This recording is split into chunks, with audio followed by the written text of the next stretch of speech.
both saw Tropic Thunder, which was it's a definite big hit.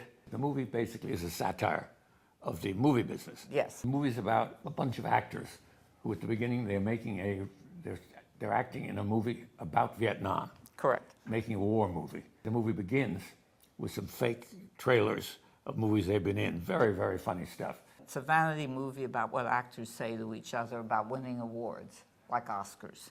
But anyway, the director wants more realism, so they go actually into the jungle after this first sequence. And there they actually get in the middle of a real war, drug war. Yes. There were a couple of vicious drug gangs. So they get in a drug war. The movie is actually extremely funny. As always, some of it's overdone. It gets a little tiresome running around in the jungle. But I thought the dialogue was extremely funny. There has been, of course, a lot of publicity about the use of the word retard. It was ludicrous. It didn't mean it. But I'm old enough so that I remember when history wasn't rewritten and there was no censorship of words. And as a writer, I'm appalled by political correctness. You can't say the word retard that was used. Well, that sequence where he discusses, as an actor, playing a character who is developmentally challenged, that the problem with our Ben Stiller character, who had been in a movie playing Simple Jack, had been too retarded. He played full retard. Full retard. And whereas Dustin Hoffman in Rain Man was perfect, Forrest Gump, Tom Hanks was perfect, but Sean Penn was wrong because he played I Am Sam, and that was full retard. It's some of the funniest dialogue. It's wonderful. It's wonderful. And so I found the movie overall. I wouldn't recommend it to everybody. It really is very much about actors and stuff. Yes. But it's got enough funny slapstick and gruesome parody of war movies. I didn't like it at all, truthfully. I found it not as funny as it could be, and maybe because I watched Ben Stiller on Charlie Rose, as if he was talking about making War and Peace and about it being a satire. The satire did not play for me because all I could think about was that movie of Preston Sturges, Sullivan's Travels. I didn't think of it once. Anybody who goes thinking they're seeing a meaningful movie, you'll be disappointed and surprised because it's a wild comedy, actually. And parodies of death scenes you find in all the movies. I rode in a helicopter like that when we made Hamburger Hill, and maybe it is making fun of those movies of actors who go into the jungle and you get 2 weeks or a week of training with a real top sergeant, and you come out thinking that you're really in the war. And in fact, the director of Hamburger Hill said when any actor got killed in the movie, he was sent out of the country, he was sent home.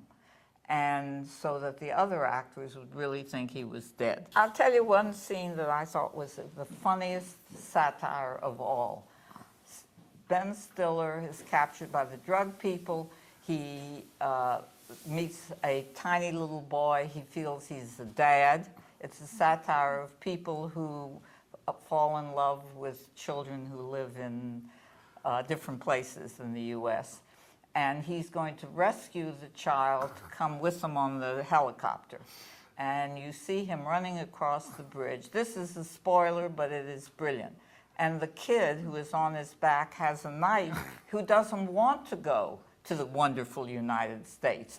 That, I thought, was genuine satire. But he's stabbing him as he carries He's stabbing him with a knife as he's carrying him to safety, meaning to the U.S. Also, the drug lord is a child. Is about 12. 12 or something. With a big cigar. With a big cigar. So obviously I did laugh occasionally. Yeah. Robert Downey Jr. plays an Australian actor. It's supposed to be a joke on Russell Crowe, I guess. Yeah. He is quite wonderful because he's a wonderful actor. And Tom Cruise. Who does a dance in the middle of his office that's very much like the one he did in Risky Business. I say we'll get Oscar for Best Supporting Role. He really is remarkable. And he plays Les Grossman. He's supposed to be, I think, Scott Rudin. Someone called me up to tell me that's his performance. Really, the major problem in the movie is that at the end of the movie, he does win an Oscar, and so it takes away the real satiric joke. I mean, I mentioned Sullivan's Travels, and I will. It's about a director who wants to go make serious movies and who goes out into America, right, where he's going to deal with poor people. And he has very unhappy experiences and comes back realizing that a comedy making people laugh is very valuable. And I don't think this picture makes you laugh enough. I think what Marcia just said is about as irrelevant as anything that I've ever heard her say. Okay. That's nothing like Sullivan's Travels.